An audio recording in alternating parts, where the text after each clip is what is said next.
Today's parable is about Lazarus, not the Lazarus who was raised from the dead, but another Lazarus. This is a fictional character in the Bible, Lazarus the poor man. So this parable of Jesus today is about the poor man Lazarus and the rich man.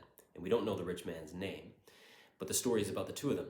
And an interesting fact about all of Jesus' parables is that over half of them deal with money, which goes to show us how important this topic is in human life, or how important Jesus knows this topic to be in human life.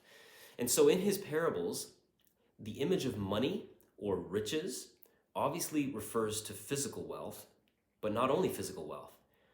Money and riches are also symbols for the desire a person has to rely on themselves, the desire to be self-sufficient, or this urge to stock up means in order to rely on that surplus later on during tough times. Now, this urge to stock up isn't a bad desire because it corresponds with our need to survive. But if that desire goes unchecked, it can actually lead us away from God. And the principle is rather simple. The more we stock up, the less we see a need for God. And this is a very spiritually dangerous position to be in. How many people, for example, do you know who have said something like, well, I don't really pray or go to church because I don't really see a need?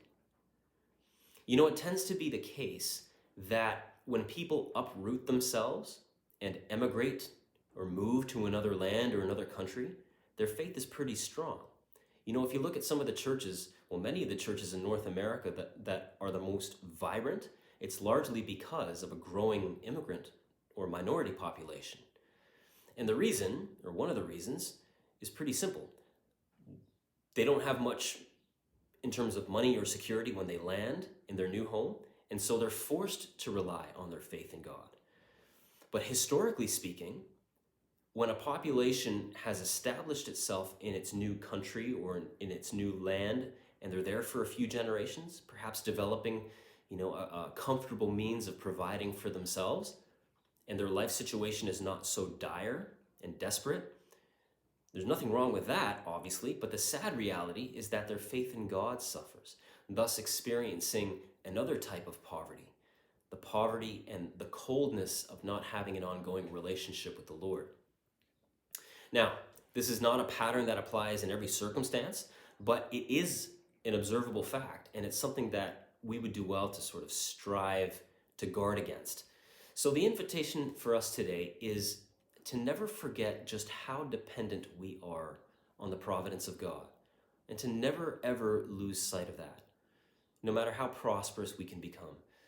So here's an invitation for us. Spend a few minutes today cultivating a sense of gratitude for the vast store of riches and blessings that the Lord has given you and me. And in doing so, we will easily see just how dependent we are on God.